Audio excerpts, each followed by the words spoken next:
Seja muito bem-vindo a mais um TikTok e hoje a gente está aqui para falar sobre a escala de sabores, aromas, enfim, a escala de cores do chá, maravilhoso chá. Eu sou a Carla, ela é a Carol, nós somos sommeliers de chá e especialistas de chá da Chá Pra Quê e da Blue Dog Revolution.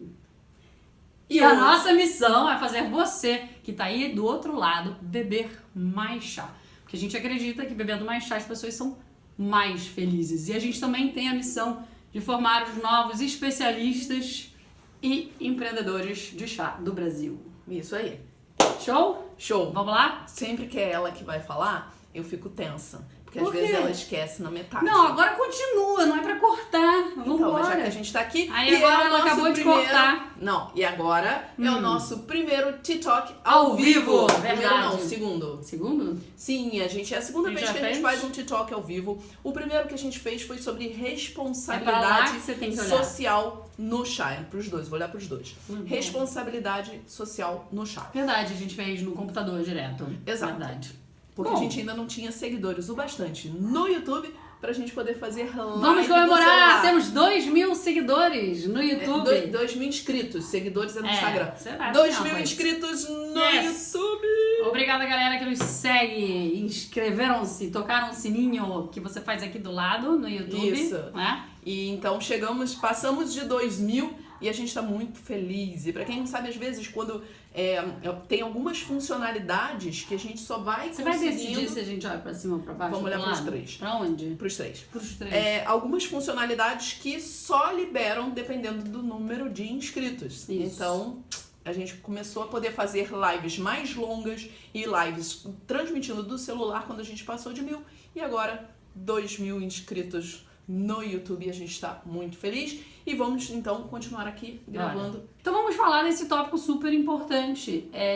A gente poderia ir para vários lados, né? Mas um ponto que a gente já tinha feito uma breve conversa é que uma das coisas, um fator determinante é o processo. É o fator É determinante. o fator determinante, na verdade. É o principal fator. Quando a gente fala em processo, ou seja, o que você faz...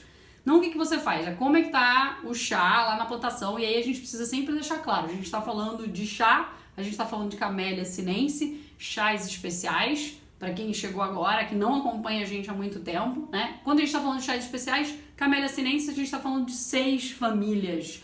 São 6 grandes famílias, como se fossem 6 membros, né, de cada família. Só que embaixo, em cada uma daquelas 6 famílias, você tem uma galera. Então a gente está falando de chá branco, a gente está falando de chá verde, a gente está falando de chá preto, a gente está falando de puê ou chás escuros, algumas pessoas preferem chamar assim, mas puês são bem conhecidos. Chás escuros, chás amarelos, quem eu esqueci? O long. O long eu falei? Não. Então tá, 6. Sendo que dentro de cada um desses 6 a gente tem uma galera infinita. E aí vai, fala, Bom, você quer entrar nos processos. Deixa eu falar uma coisa, que é voltando aqui só um Vai. minuto. Como a Carla falou, 6 famílias, todos vêm da Camellia sinensis. Mas o que que faz? Se é a mesma planta, como que você tem 6 famílias? Por que a Camellia sinensis vira um chá branco? Por que ela vira um chá verde? Por que ela vira um chá preto? Muita gente não sabe, mas a planta que faz o chá preto é a mesma que faz o chá verde. Isso. E todos os outros que a Carla falou. E o que determina a família de chá é o processo. Muitas pessoas pensam que é a cor, né? Mas, na verdade, o que distingue as famílias é o processo. E até o final, eu quero ver se a gente consegue deixar essa mensagem da importância do processo na cor que você vai ter das folhas, na cor do licor Isso. e nos aromas que você vai ter na xícara. Beleza? Beleza? Então tá. Posso continuar? Vai, ué. Se eu quiser, eu te corto, vai, como eu faço. Então, eu vou rapidinho nessas 6 famílias, só para ajudar vocês a entenderem. Porque aí, entrando, é importante explicar que os processos de cada uma dessas famílias são enormes. E eles mudam, a gente fala sempre da coluna vertebral, nada no mundo do chá é determinístico. A gente tem milhares de plantações no mundo inteiro produzindo chá especial, Camellia sinensis. Então, assim, algumas coisas podem mudar de família para família. A gente vai falar da coluna vertebral, só que a gente não vai entrar em profundidade em cada processo de cada família, porque seriam 20 horas de aula. Aí é um detox sobre cada família de chá. É. Alguns a gente já falou sobre os poeiros, a gente já falou sobre chás verdes japoneses. Já falamos sobre Poeira, a gente já falou, o long, a gente tem vários sobre o long. E aí a gente aí em cada TikTok a gente fala sobre um tipo de chá daquela família, a gente entra no processo dele. Exatamente, né? Passo a passo. Mas basicamente, gente, tem alguns processos que são chave, tá?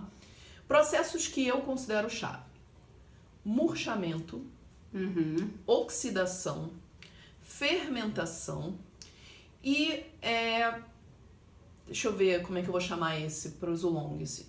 E não é só a questão de pouco oxidado ou muito oxidado, tem também vamos manter dentro da oxidação. Oxidação diferencial, tá bom, vou chamar disso. Melhor. Então, é importante entender murchamento, oxidação, fermentação, tá?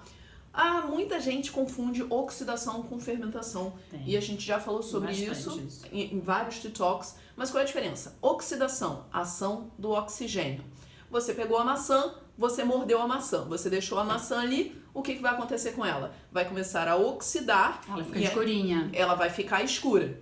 Não. Se é uma você... coisa, uma berinjela ou uma banana quando ela tá envelhecendo. Ela vai ficando, a casca amarela vai ficando, né, mais moreninha e escura. Isso é o processo de oxidação. Beleza. Agora, digamos que você esqueceu a maçã ali uma semana. E aí você começa a ter colônias de micro-organismos ali. E aí o processo que passa a acontecer é fermentação. Isso. Você tem ação de micro-organismos. Eu incluí o murchamento só porque ele vai ser mais fácil para a gente entender, principalmente quando a gente fala de chá branco. Sim. O que é murchar? Você pegou, tirou uma folha de uma árvore e caiu. você deixou ela aqui. Ela vai dar uma desidratada e o que vai acontecer? Ela vai murchar. Ela perde água, né? Ela perde líquido. Exato. E todos esses processos que a gente falou, o objetivo final, na verdade, realmente é desidratar.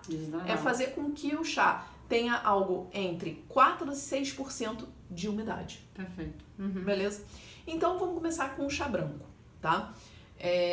E eu vou fazer esse paralelo de processo e cor, tá? Pra gente começar a entender. E eu tenho que abrir um outro parênteses aqui. Eu ia falar, porque tem um prévio que é quando você tem tudo que acontece com a planta, né, com a Camellia sinensis na plantação. E aí, o que a gente designa, qual o nome que a gente dá para isso? A gente fala isso como sendo o terroir. O que é o terroir, o conceito de terroir? A gente tem um TikTok inteiro só sobre terroir.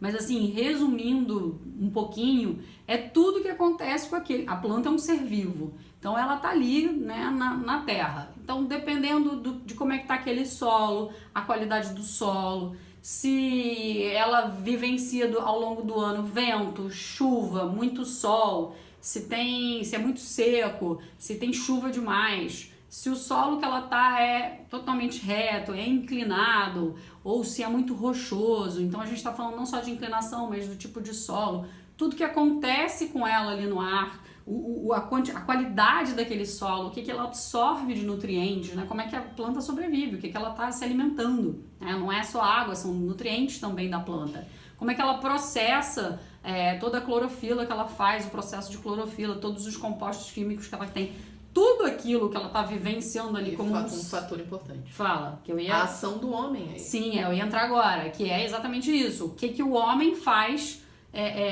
o homem aí como ser humano, né, que a gente tá falando, não homem, gênero, né, a gente tá falando de ser humano, como é que ele impacta a vida daquela planta, inclusive também a fauna e a flora presentes naquele lugar. Então, se você tem uma Camellia sinensis, né, que tá ali plantada, e você tem ação de alguns insetos nela, isso vai fazer com que ela tenha algum resultado mais para frente no processo que afeta, sim, o chá que a gente vai ter aqui no copo. Então, insetos que podem ser bons ou ruins, e como a Carol falou, o que é feito ali Então, quando a gente fala em terroir, a gente também inclui a mão do ser humano no meio. Exato, a cultura local em fazer aquela... naquele cultivo. Exato, que é no cultivo. Então, no momento que você... que pode não ser no momento que você colhe, pode ser no processo, por exemplo. Vamos falar de um chá verde que muita gente conhece, que é o matcha, que é um chá verde, né, bem moidinho, mas é a folha inteira moída. Para ela ser, para aquele chá depois ser um matcha, como a gente conhece, ela passou por um processo dos chás japoneses que ele é coberto. Então a gente tem a planta que ela recebe uma cobertura de pano, de tecido. Isso quem que fez isso? Foi o homem que foi lá e decidiu fazer esse processo. Então ele vai lá e cobre a plantação inteira com tecidos. Isso é a ação do homem. Antes mesmo da folha ser colhida. Não, e na verdade o homem ele pode agir até antes mesmo disso, fazendo melhoramento genético. Também, cruzamento da Camellia sinensis, e aí é o conceito de cultivar. Boa, tem isso. Aí a gente vai bem... Então Exato. É tudo. A planta tá ali por um propósito, ela vai ser colhida por alguém. Ela tá ali pra depois vir pra nossa xícara, pro nosso copo, pra nossa geladeira, virar um chá gelado delicioso, ou um chá super quentinho, maravilhoso. E é isso que a Carol falou, exatamente isso. Vai desde do objetivo que aquela pessoa, que aquele chazal, como a gente chama, ou que aquelas pessoas que estão plantando querem daquele chá. Né? Isso aí. E aí, então, agora ficamos com os processos, e eu vou um a um dos processos, porque eles vão ter a ver com cores, tá? Sim. Tem duas maneiras da gente ver escala de cor em chá. Uhum. Duas maneiras básicas da gente entender. Uma é da maneira que os chineses veem, que os orientais veem, e outra maneira que a gente aqui no Ocidente vê, tá? Uhum. E isso é muito importante porque gera algumas confusões na identificação dos chás. Quando nós aqui no Ocidente, a gente nomeia o chá pela cor que a gente vê na folha, geralmente. Sim. Então, se a gente vê uma folha mais para verde, chá verde. Se a gente vê uma folha mais escura, chá preto. E por aí vai. Sim. Então, olha a cor da folha e aí determinava o nome do chá. Só que a cor da folha é resultado de um processo. Isso. Ou da ausência de alguns processos, tá? E é muito arriscado a gente usar só a cor da folha. Porque às vezes você tem um chá preto, por exemplo, de Darjeeling. Sim. Que ele é um pouco menos oxidado e a folha é mais verdosa. E aí você pode ficar na dúvida. Por isso que processo é sempre a chave. E já no Oriente... ou seja, o que determina um chá, que é o que você está falando, uma família de chá, é o processo. Exato. E esse é o grande diferencial. Não é nem a gente olhar para o licor, né? Quando a gente tem esse resultado aqui, por exemplo, isso aqui a gente pode pensar... licor ou líquido ou sopa, tem vários nomes. A gente tem uma amiga até que inventou, né? Quem vê licor não vê coração. Exato. Porque é isso, na verdade o licor não vai definir um chá. E também não vai definir qualidade. Ele é simplesmente uma coisa... Uma expressão de um processo. Isso, um aspecto pra gente apreciar daquele chá. Ponto. E aí, já lá na China e alguns outros povos orientais, olha exatamente a cor que fica no licor. Sim. E aí chama chá verde, chá amarelo. Qual é a confusão que você tem nesses duas maneiras de ver? Tem bastante confusão isso. Mas a principal e a clássica é o chá preto e chá vermelho. Sim. Isso daí é clássico. Por quê? Quando chega aqui no Ocidente, os chás escuros, os mais conhecidos são os puers. Que é uma família. Chá preto é outra família. Exato. Quem não conhece. Se você olha a folha dele, a folha é meio avermelhada, principalmente quando ele não é em cake, né? Quando ele tá em folha solta, bem escura. Meio avermelhada. E aí no Ocidente, algumas pessoas começaram a chamar de chá vermelho. Por conta disso. Exatamente. Tanto que tem algumas lojas, a T-Shop é uma loja que chama ele de chá vermelho. Exato. Né? Mas isso gera muita confusão. Porque às vezes você vai lá na Europa, pede chá vermelho, e aí vão te dar rooibos. Sim, também. Que é ou uma vão te tisana, dar alguma outra coisa vermelha. Que é outra coisa, é uma infusão. Quando você vai pra China, eles olham a cor do líquido, o chá, o puer, ele tem uma cor escura. Então ele é chá escuro ou chá preto. Na xícara, né? Ele Exatamente. É bem escuro, ele parece uma Coca-Cola. E o nosso chá preto costuma ter tonalidades mais pro caramelo. E aí eles chamam de chá vermelho. Então, chá vermelho, aqui no Ocidente, pode ser puê ou qualquer coisa que alguém acha que é vermelho. É. E lá na China, chá vermelho é o nosso chá preto. Uhum. Então vê como a história é controversa. Quando a gente entra... Pra evitar isso, melhor a gente chamar de chá preto, quando a gente tá falando de processo. Por isso que a Carol falou que o processo é o que determina. Exato, a Se chave a é o gente processo. entrar nessa cor de folha, cor de licor, vai ser uma zona. Uhum. É super complicado. Então, a gente sempre tem que olhar pro processo e estudar o processo. Lógico que um chá verde, eu acho que chá verde não entra nessa confusão. A confusão Não acontece... tem, porque você pode ter, por exemplo, um chá verde, um bancha torrado. Aí Um acontece rodichá. Rodichá é um chá verde que tem a cor mais pro caramelo. Mais pro caramelo, é verdade. Que poderia ser confundida. E você tem chá preto, por exemplo, de New Araelia, que é uma região no Sri Lanka, Sim. que ele é quase verde. Sim, de ele cor. é bem clarinho, né? É muito controverso isso. Por isso que a gente não pode ir pro licor nem pra cor da folha. Exato. É verdade. Por isso que o que guia é o processo. E aí eu já vou começar com uma quase exceção. Fala. Chá branco. Ah, tá. Chá branco. Chá branco é o único que é incontroverso, né? Chá branco. Chás brancos, eles são feitos, sobretudo, de brotos. Você tem chá branco feito só de broto, que é o Silver Needle, e a gente tem chá branco, que é o Pai Mutan, que ele vai ter muito broto. Sim. E o brotinho... Mas só abrindo um parênteses, a gente pode ter chá preto de broto e chá verde de broto. Sim, claro, então, mas aí vem o processo. Broto não vai dizer que é broto, Isso. ele é branco. Não, Tem exato. que tomar cuidado com isso. Que eu vou entrar no processo Por agora. Por isso que o processo é importante. Mas é que eu tô no nome da cor. Sim. E aí, o chá branco, esses brotos, eles têm uma penugenzinha branca. Sim. E aí, olhar, por isso que chamavam Silver Needle, agulhas de prata, porque você tinha um brotinho com aquele pelinho branco. A penugenzinha que é linda. Exato. E aí, a gente chamava de... e aí, todo mundo chama de chá branco. E esse é controverso, todo mundo chama de chá branco. O chá branco, na verdade, é o menos processado deles, porque depois de colhido vai deixar só ele murchar. É mais simples, né? E eu mantive o murchamento só pra falar dele. Mas eu falei que é mais simples, mas é o mais simples não necessariamente de fácil, não. Ele é o que tem menos processos. É isso que eu quis dizer. Ele vai deixar ele murchar. O que é murchar? É aquilo que eu falei, tira da folha e deixa daquela secadinha. Um pouquinho. Pode ser por... Que para cada país, cada plantação vai variar muito. Isso, pode ser 3 dias, pode ser um dia. Pode ser horas só poucas horas e vai determinar chá branco. Algumas boas horas. Sim, chá branco geralmente deixa dar uma boa murchada. Não tô falando 2 horas, tô falando assim, algumas horas pode ser 10 horas, 12 horas, 16 horas, mas tem lugares que vão deixar dias. E aí o que vai acontecer? Ele vai para um processo de secagem. O forno para secar ele não vai ser muito alto, como você usa, por exemplo, um pouco mais alto para chá verde. Isso. Usa uma temperatura um pouco mais branda para você terminar de desidratar. E aí é isso. Diminuiu a umidade e está pronto o seu chá branco. O que isso faz? O que isso altera? Quando a gente geralmente a gente faz a infusão dele, ele vai ter um licor bem clarinho. Muito clarinho. E bem delicado.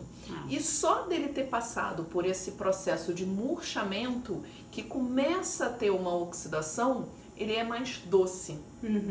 Oxidação, o processo de oxidação, ele carameliza os componentes, os açúcares ali mesmo da planta, e ele traz dulçor. Um exemplo disso é a banana. Quando a banana ela tá mais madura, ela está mais doce. Quando ela tá mais oxidada, mais escura, a gente faz o que para salvar a banana? A gente vai lá e faz o doce de banana. Ou congela, eu faço isso. Exato.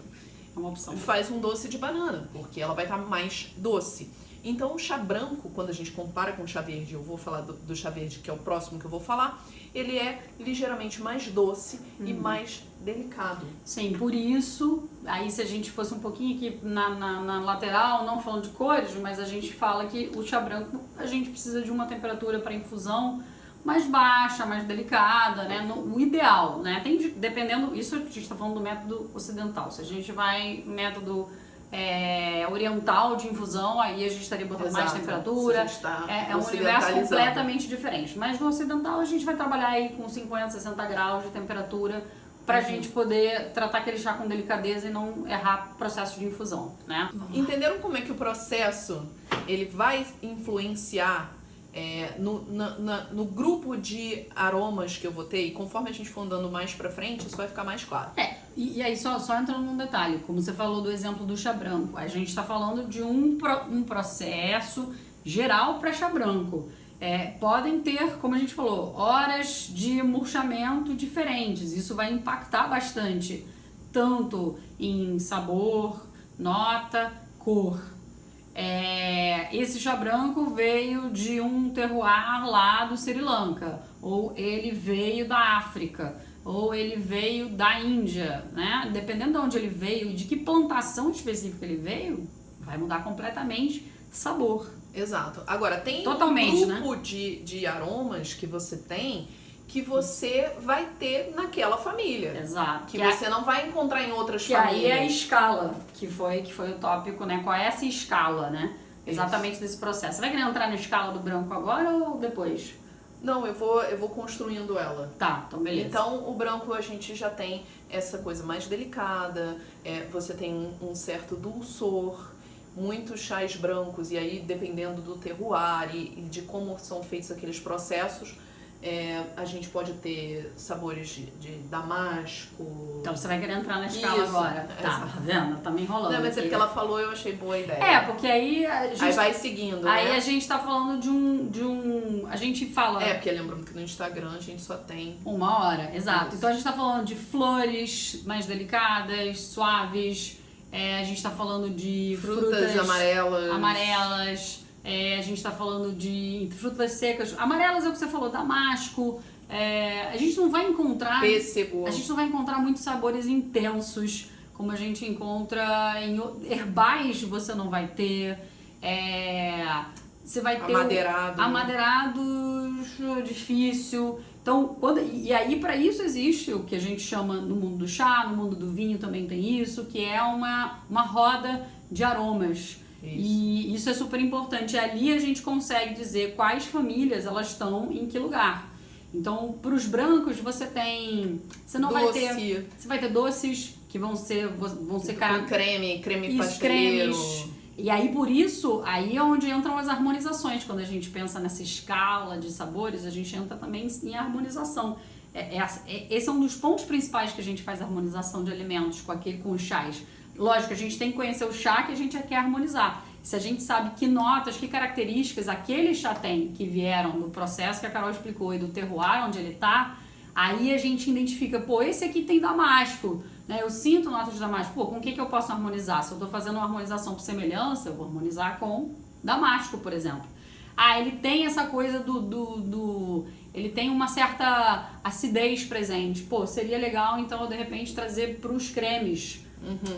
Ou queijos também, queijos brancos, delicados. É muito difícil harmonizar um chá branco, difícil, não impossível, mas muito difícil harmonizar um chá branco, por exemplo, com um Roquefort, que é um queijo extremamente intenso, encorpado. Você vai matar o chá branco porque ele tem uma delicadeza ele é muito sutil, ele é muito delicado, né? Beleza. Então, eu acho que a gente não pegaria herbais, a gente não pegaria madeiras, a gente não pegaria chocolate branco, sim, chocolates intensos, cacau, essa coisa não passa pelo mundo dos chás brancos. Tá? Beleza. Vamos pro segundo, então, verdes. Chá verde. Família dos verdes. O objetivo do chá verde, gente, de vida dele é não oxidar. Sim. Tá? Então ele nem vai passar por murchamentos longos, assim como o branco, não. Os verdes não gostam de oxidações. Não. A ideia é manter ele com mais aquele aspecto verdoso e com mais aquele sabor herbal. Então, o que acontece? Existe um processo para cessar a oxidação, que muita gente chama de matar o verde. Sim. E, na verdade, você para as enzimas que aceleram ali a oxidação. E como que isso é feito? Através do calor. Literalmente, você cozinha. E, gente, as maneiras de você fazer isso são várias. Eu já vi cozinhando sim na água. Tá? Mas isso é uma delícia, porque é a grandeza do universo do chá. Dos chás especiais, tem várias formas de fazer. E aí é o que a gente falou. Além de ter várias formas de fazer, tem o terroir. O terroir é único de cada lugar, de cada plantação. Então isso não se repete no mundo inteiro. A gente aqui no Brasil, a gente tem Sítio Shimada fazendo um chá preto maravilhoso. Ninguém repete aquilo, porque são só eles que estão ali. E só Exato. eles processam o chá preto daquela forma. Daquela maneira. Dentro daquela coluna vertebral. Vai. Isso. E aí, outra maneira que é a mais comum na China é com wok, metal, lembra? Wok, que é aquele... E aí pode ser, tem uns caras que vão na mão mesmo, tem aquele wok ali, a chapa do chapa pão, quente, chapa quente. e aí é chapa quente mesmo, tá? Existem máquinas, por exemplo, que são grandes rolos que o chá vai passando ali, aquilo dali tá quente, a chapa ali tá quente E vai, passando. no próprio chá. Os japoneses fazem através de vapor. Fica uma delícia também. E outro jeito de fazer é através de calor, mas dentro de cestas de bambu. Isso. Ou de madeira mesmo. Não, tem uns que são defumados. Também, pode Que ter. pode ser levemente defumado, mas outros que não são defumados, que é só o calor mesmo ali da brasa. O importante é você elevar a temperatura rapidamente e cortar a oxidação. Sim, porque na verdade você quebra alguns... Acho que são as enzimas, né? Eu sempre esqueço do composto. Exato, você quebra para ele não oxidar. Você quebra... um processo completamente químico. Você quebra o que faria o processo de oxidação. O que então, aceleraria, facilitaria. Então a folha ela não oxida. Isso é o que acontece. Exato. E aí o que acontece? A cor do chá vai ficar mais parecida com a cor da folha. Verde. Por isso chá verde. Né? Ele fica bem verdoso. E o que isso traz em termos de aromas e sabores? Se a gente fala na escala, um monte de coisa. Primeiro, também. todos os herbais. Tudo. Todas as verduras, todos os legumes, tudo que possíveis. traz algum frescor. Você vai ter. Lógico que o que a Carol falou, do wok, do pan firing, que aí você vai ter outras coisas, porque é muito a escala de aromas, sabores, tanto dos chás, por exemplo, verdes japoneses para os chineses. Se a gente pegar esses dois grandes grupos, porque a gente também tem chá verde no Sri Lanka, também tem na Índia, em menos quantidades, mas dois países produtores de bastante chá verde, bom, Japão, muito, né? Produz muito. E a China, gente, nem entra na conta. A China também nem entra na conta, porque são vários. Mas são grandes grupos de processos bem diferentes. Exato. Então você tem, por exemplo, aqui no Brasil a gente tem o sítio Yamamaro, que é um chá verde agroflorestal, ou seja, ainda tem todo o conceito agroflorestal que é fascinante. A gente tem muito talk sobre eles. E eles fazem também num método, num processo japonês que também é bem... No wok. É diferente até da maioria dos japoneses. E quando você passa no wok ou você passa numa cesta, você tá trazendo as notas daquele elemento. Então o wok você vai ter às vezes não só o óleo pelo qual eles passam. Que alguns passam e outros não. Exato. E você tem também o metal daquela chapa. Mas então você pode ter notas metálicas. Não é que tem metal no chá, mas sim as notas. E isso, cara, isso é uma explosão de sabores. É o mundo. É fascinante. Várias vezes você sente as notas metálicas, várias vezes você vai sentir até o do óleo quando usa óleo de gergelim, você sente. Eu adoro, porque eu adoro gergelim. Você sente, por exemplo, água do mar, marinho, alga, principalmente chá japonês tem muito isso, tem um certo salgadinho. No chá verde japonês. Quem gosta desse salgadinho, quem gosta dessa coisa da alga, do aroma do mar, isso muito a gente encontra nos japoneses. E os japoneses são bem herbais. Então, legumes de todo tipo, né? Frutas também a gente consegue em vários verdes, frutas de variadas frutas. A gente vai de manga, melões, o grupo dos melões, geralmente melancias. com um pouco mais de acidez, porque a folha verde, ela tem um pouco mais de acidez. E aí, então, o que a gente tá falando? A gente tá falando que o verde, você não vai ter caramelo no verde, né? Que aí a gente entra no grupo dos pretos, dos escuros. Vamos pra ele agora. Mas o que a gente não teria no verde, com certeza? Tudo que é... o verde tudo tem que muita é mar, coisa. Eu acho que o verde... Ele pega muita coisa, né? Eu acho que ele não é tão flores floral. Também. Não, Você pode ter, principalmente jasmim. Às vezes você tem chá verde que é aromatizado naturalmente com jasmim. Mas aí você vai ter flores. Aí é bom deixar um grande parênteses, né, nesse meio todo. A gente não tá falando de chás que passaram por um processo de blending ou de aromatização, mesmo que ela seja natural. Chá puro. Chá puro. Então todas essas características vão ser que vieram ali da terra, que a planta já tem e é da terra. Não é nada que foi adicionado a ela. Vamos pro chá preto. Vamos, que você adora. Eu também adoro chá preto, Mas a minha... Não vou falar qual que é a minha preferência, porque eu não gosto de dizer que eu não gosto de um ou de outro. Aí fala. Mas eu amo os verdes. O chá preto, ele já se deseja que ele oxide. Que ele tenha, que ele se oxide até um ponto ótimo, que cada plantação tem a sua. Então ele vai murchar, ele vai passar pelo processo de murchamento. Tem vários outros processos aí para facilitar a oxidação, como enrolar, romper as folhas para que elas oxidem mais rápido. E você deixa ele oxidar até um ponto ótimo que, pum, vai de novo para o fornico e você... Por isso ele é mais escurinho. E você para. E por isso que ele é escuro, por isso que ele é preto.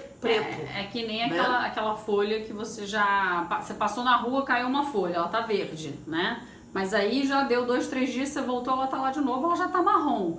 É isso, né? Você já tem um processo. E lógico, tem forno, tem várias etapas que ela passa para ele poder ir para a xícara, para que ele tenha uma vida útil, né? Ou seja, o shelf life, famoso shelf life, para que ele entre numa latinha ou ele entre num pacote e ele dure até chegar a gente. Então tem vários outros processos. É o menos hidratado de todos, vai ser o chá preto. E o que acontece com o chá preto? Lembra que a gente falou de caramelização dos açúcares e tudo?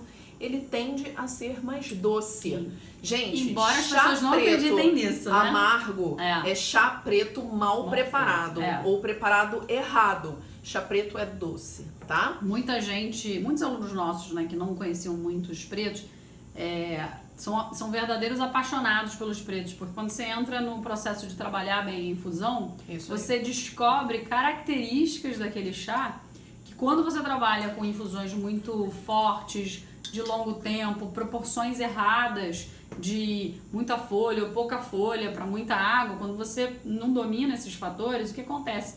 Pode dar qualquer coisa de resultado. Então, existe uma coisa que a gente fala no mundo dos chás especiais, que é um ponto de dulçor. Eu gosto de usar esse termo porque ele traz o quê? O que é o ponto de dulçor de uma bebida? Que pode ser até para o café especial, também tem para os chás, que é o seguinte, é quando a gente consegue chegar num ponto de equilíbrio de um chá, na infusão daquele chá, que ele tem todas as características que ele tem para oferecer pra gente, que ele trouxe da terra, que ele trouxe nos processos todos que a Carol explicou, em equilíbrio. Então, esse ponto de dulçor significa que, sim, alguns chás pretos, eles têm o doce, então o doce vai estar lá presente. Ele tem um pouquinho de amargor, ele também tem o amargor presente. E amargor num aspecto, num ponto que não vai ficar em excesso. Exato. O ponto de dulçor é isso, nada é em excesso. Então, se a gente estivesse falando num ponto de dulçor de um chá verde, ele não vai ter o herbal em excesso. Ele tem o herbal, mas aí a gente consegue sentir também a fruta que ele tem, né? A nota que ele trouxe com ele daquela terra que ele está trazendo. Então, isso fica, a gente consegue identificar porque ela está em equilíbrio. Ela está ali serena, né? Equilibrada. É basicamente isso. É isso aí. Então, e o chá preto, ele tem vários processos e muitas variáveis nesses processos. E o chá preto é talvez o que mais tem uma gama de aromas diferentes. Você acha? Acho. A gente já teve essa discussão uma vez. Especiarias. Uma discussão positiva. Flores. Especiarias. Tem também. Apimentados, que outro dia perguntaram pra gente. Especiado, Eu acho que foi a Messalva. Alguém perguntou sobre apimentados. Não, foi a Kirla. Perguntou sobre pimenta. Eles têm também. Que mais? Madeiras, caramelos, chocolates. Caramelos, chocolates, doces, frutas. Tudo que você possa imaginar de fruta. Não tem herbal. Não tem herbal. Não, herbal não tem. Nenhum chá preto vai transitar pelos legumes. É aquela coisa muito herbal. Leguminosas. Também não me lembro, pelo menos eu não provei. Mas é porque como nada é determinístico, vai que alguém faz um processo aí que você tem. Não, muito difícil. Mas por isso, por exemplo, se você é uma pessoa que não curte muito herbais, e aí você diz, eu não gosto de chá preto. Será? É bem provável que você goste de chá preto. E você não sabe ainda.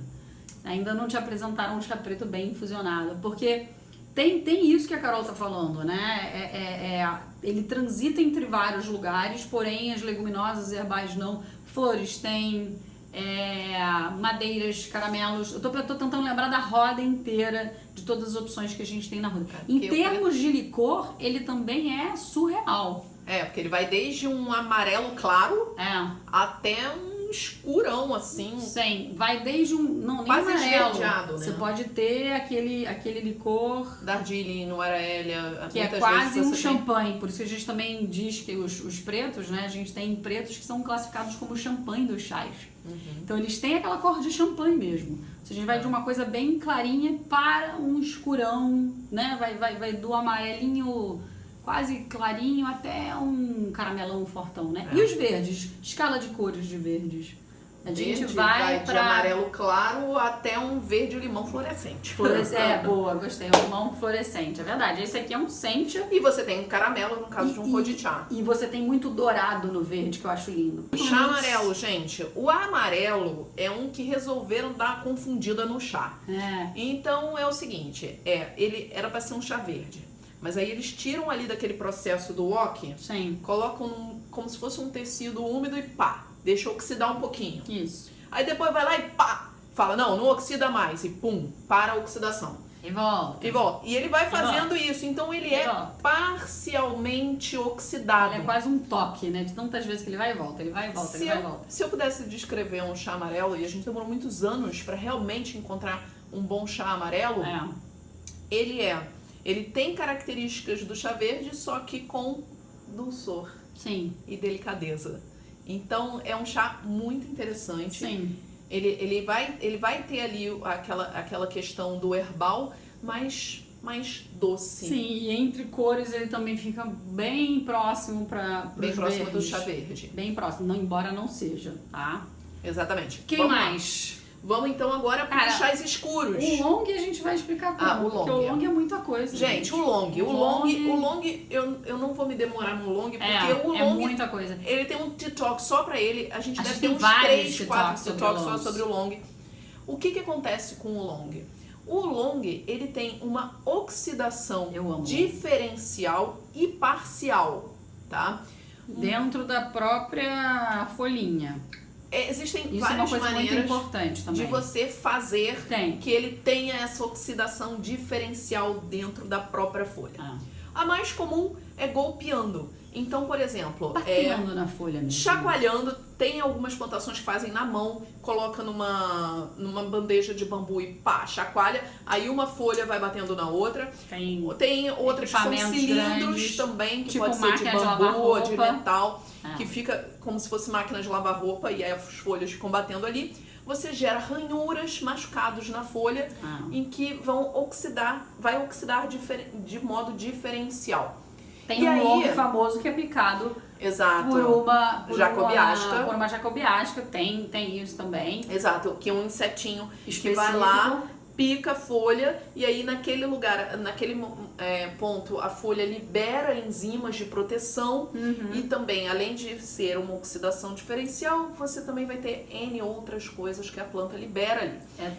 São vários processos. E você tem vários longs. Os longs que tiveram... Você vai falar da oxidação, né? Vai, fala. Depois eu entro. E depois... Mas se quiser pode falar. Não, eu só ia entrar e dizer que você tem vários graus de oxidação. Então, assim, pra gente sempre tentar nivelar isso, ou seja, o colocar em caixinhas, e eu nunca gosto de fazer isso, colocar o chá em caixinhas.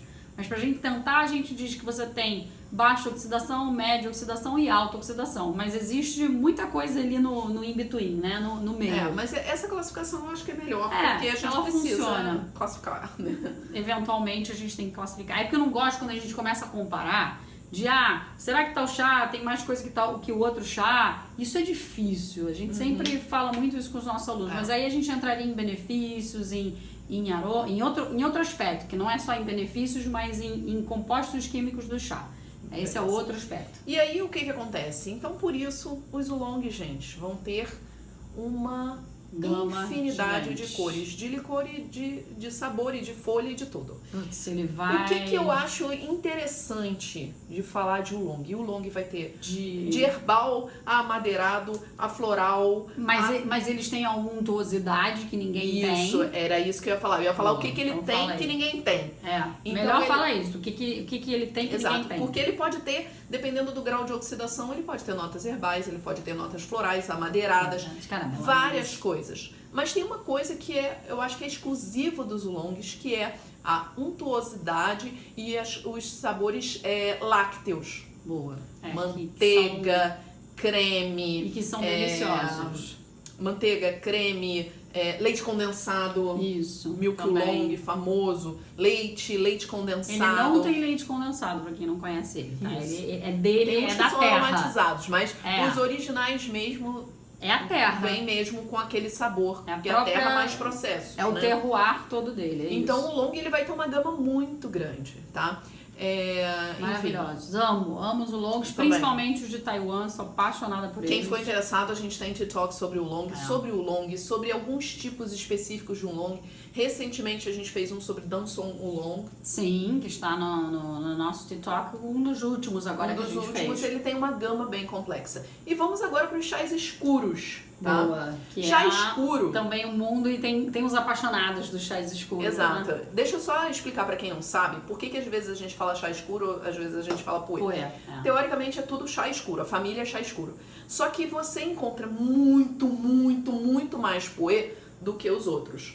E o puer, ele e eu vou dizer o processo dele, é o chá escuro da região de Yunnan. É uma designação de origem. Que a gente chama. O chá escuro, eu pelo menos vi em Hunan. Hunan, sim. De Hunan. Sim. Mas eu também já vi chá escuro em outros países também, no Vietnã, outros lugares, porque, como eu falei, é o processo. E o chá escuro trouxe muito aquela ideia do cake, né? Que é o cake. Pena que a gente não trouxe um aqui pra mostrar, né? Se você quiser, você tem 9 minutos pra pegar enquanto eu falo aqui eu vou com pegar. eles. Então, como a gente tem muito mais puer do que outros chás escuros, a gente acaba falando muito puer, tá? Mas é chá escuro. E o que é o chá escuro? O chá escuro é o seguinte, era pra ele ser um chá verde, mas ele é fermentado. E dependendo de como é essa fermentação, a gente pode ter o que a gente chama de raw ou ripe. O raw é o cru. O que acontece? Depois que ele passa ali pelo processo como se fosse para ser um chá verde, ele é secado ao sol, ele tem isso. Ele é prensado. Ali, que a gente tem um. Isso. Ali, aqui pra galera das lives, ó. Ele é prensado. E como ele não foi totalmente seco, ainda tem uma certa umidade entre as folhas que propicia a fermentação. Beleza? Esse aqui é um branco. Esse é um branco. Mas tem muito puer que é assim, Tem muito puer assim, ó. Tá vendo? Aqui. Ele é prensado. Mas é lindíssimo esse. E o que acontece? Nesse momento em que ele é... Então, o raw é isso. Ele foi, secou, pressionou. No que pressionou, você vai ter uma certa umidade, ele vai ser guardado e ele vai começar a fermentar. Tanto que ele é um chá de guarda. E você vai ter o ripe, que eles fizeram o quê? Para acelerar esse processo, eles levam para um ambiente ali em que eles vão colocar com temperatura, coberto por uns tecidos, uma umidade, uma temperatura tal, que você acelere essa fermentação. E depois ele pode ficar em folhas soltas ou ele pode ser comprimido também. Beleza? Então, o processo que você tem é fermentação. Você tem a ação de micro-organismos. E aí, o que você vai ter aí em termos de cor? No raw, ele é mais para um amarelado. Sim, você pode ir folha. num caramelo, é um cristal amarelado, né? Como amarelado. Se fosse... amarelado. Um verde amarelado. Eu quis dizer cristalino, mas não funciona. Não funciona. É um amarelado, mas você pode também ter o raw escuro, mas isso aí já é bem envelhecido. Depois que ele já está envelhecido, né? Porque ele vai mudando, cada vez você vai... Porque ele tá vivo, literalmente ele tá vivo, entre aspas, né? Ele vai modificando. E você tem o ripe. O ripe, ele é escuro. Caramelão. Às vezes a folha é meio... Às vezes a folha dele é meio pro avermelhado. Esse aqui, nossa, eu acho que não vai dar nem pra... Deixa eu ver se eu consigo... A gente tem que fazer um TikTok dele. Bom, mas é sempre quase que cor de Coca-Cola, na verdade. Mas o que ele vai trazer? Ele vai trazer... Tem o que é clássico dele, que são os... Gente, eu só lembro o nome em inglês. Qual? O pessoal aí me ajuda. Dactylis. Dactylis. Eu sei. Ai, gente, me ajuda aí. Nossa, isso é típico de... Tâmara. Tâmara! Tâmara. Então, tem sabor de tâmara. O Bon Puer tem essa nota de tâmara. É uma das notas, né? Mas a gente vai pra tâmara, a gente pode pegar chocolate, a gente pode pegar ameixas. Isso. A gente pode o quê? Amadeiras. Tem aquela coisa da terra também, da terra molhada. Terra molhada. O couro. Mas o couro num bom sentido, animal, né? que eles falam, né? Sabores animais relacionados a terra úmida. Eu acho que esse também é clássico, a terra úmida. Aí tem aquele gosto de carne podre. Não, pelo amor de Deus. Não, então, mas eu ia falar, porque muitas vezes o puer, e tá na descrição, o sabor de carne podre. E o que acontece? Quando ele tá assim... Ele... Também falou, a Lu também falou. A Lu também falou. Que a gente verdade. Viu. É porque a gente viu no Instagram e depois no YouTube. Quando ele tá assim, geralmente ele tá com um problema no processo. Sim. Entendeu? Então não é um sabor desejável, esse sabor de podre. É a mesma coisa que acontece com o cru, né? O raw. Quando ele foi acelerado. Não, ele foi acelerado, ele foi feito mal feito.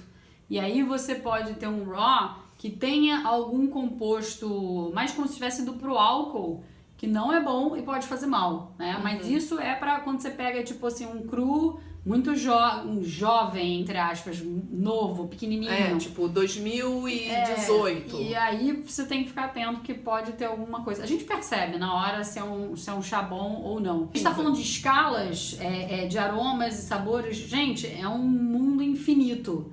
Que cores e aromas a gente não teria no chá? A gente não vai ter um rosa choque, a gente não vai ter... Mas você tem um roxo. Você tem o roxo? Um purple tea. Tem. Que é mais...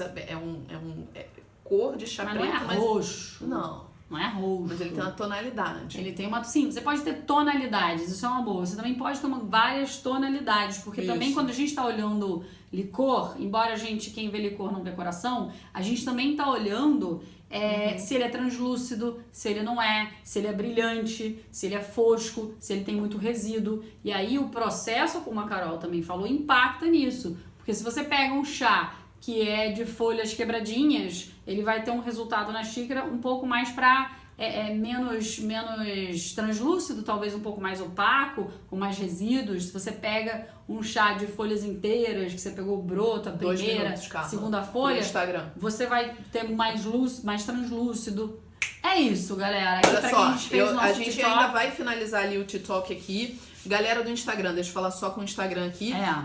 Se vocês quiserem, vão lá pro YouTube, no nosso canal, que assim que a gente terminar a gravação do TikTok aqui, a gente vai responder perguntas lá, tá bom? Isso. Então eu só tô avisando porque a gente vai ser cortado. Então, talvez seja melhor você cortar. Eu vou cortar, porque senão ele não vai gravar. Então chá tem aromas primário, secundário, terciário. É uma maneira de descrever. Sim, é uma forma da gente falar, Wagner, porque o que a gente não pode achar é que, por exemplo, cor de licor, essas coisas, elas definem qualidade, porque a qualidade ela tá no sabor mesmo, ela tá no processo, ela não tá, o licor é escuro, isso é ruim. Não é. É um detalhe, é uma característica, tá? É como quando a gente fala uma pessoa, eu sou branca, ela um pouquinho mais moreninha do que eu, isso é uma característica, não é nem bom nem ruim, tá? Então, gente, o que é mais importante desse TikTok? Quando a gente fala de cores e aromas, a gente tá falando de resultados de processos. Sim. E você tem as famílias, que são os processos centrais, mas dentro dessas famílias você vai ter 1 milhão de outros fatores. O terroir, como a Carla falou, e faz parte do terroir também a cultura local, a maneira que você vai processar. Então, às vezes, você tem 2 famílias produzindo chá verde, uma do lado da outra, com terroir muito parecido, mas essa daqui faz um processo levemente diferente dessa daqui. Um ponto diferente no processo. E você vai ter outra história. Um chá verde. Eu resolvi botar ele no wok 10 minutos e ela resolveu fazer por 20. A gente vai ter um resultado de bebida completamente diferente. Exatamente. Mas essa é a maravilha do chá, dos chás especiais. Significa que a gente tem uma abrangência que por exemplo, quantos chás a gente tem no mundo, se a gente não entrar? faço a menor ideia. Não, outro dia pesquisei isso, é coisa de mais de 20 mil tipos. só de chás especiais, ou seja, é uma loucura. E ainda pode variar de um ano para outro, porque Também. se um ano choveu mais do que o outro, Também. se um ano teve uma seca, alguma coisa, aquilo tudo vai influenciar. Que isso a gente nem entrou aqui na live no Instagram, não deu nem tempo de falar. Exato. Porque se a gente tá falando também em momento do ano, em época do ano que o chá é colhido, você pensa que a mesma planta tá ali, às vezes ela é colhida várias vezes ao longo do ano. Então, ou seja, em cada colheita ela vai mudar. Por isso que a gente, quando vende esse chá, e a gente já entra nos detalhes mais profundos, a gente fala, esse é um chá de primeira colheita. Ele vai ser muito diferente da colheita de outono. A primeira colheita é a colheita de verão. A colheita de outono, ele é outra pessoa, ele já mudou, ele já tá o ano inteiro ali, que a planta tá ali se oferecendo, né, sendo colhida, ela vai ter outra característica. Isso é que é fantástico. Então é isso, pessoal. Eu acho que ficou agora bem claro, né, de que... Essas múltiplas cores, sabores... Exato, e tudo é resultado de processos, existem milhares de processos, enfim, existem milhares de chás pra gente provar. Essa é a e pra grandeza gente do chá. decifrar. Se você ainda não tá inscrito no nosso canal, se inscreva. Inscreva-se. Gostou desse vídeo? Compartilha. Curte. E toca o sininho para ser avisado de todos os nossos vídeos de chá. Estamos toda segunda e sexta-feira com TikToks. Esse foi um TikTok ao vivo. E a gente está toda quarta-feira também live no Instagram. Se você quiser acompanhar a gente também, a gente tá lá nos stories e você pode conversar com a gente. Esse TikTok a gente mandou pra galera opinar, então é uma coisa que você também pode fazer conhecendo a gente por lá, pelo Instagram. É isso aí, eu vi que o seu microfone ficou pra dentro. Não, mas ele vai funcionar. Galera, muito obrigada e até o próximo TikTok! Valeu, galera! Tchau, tchau!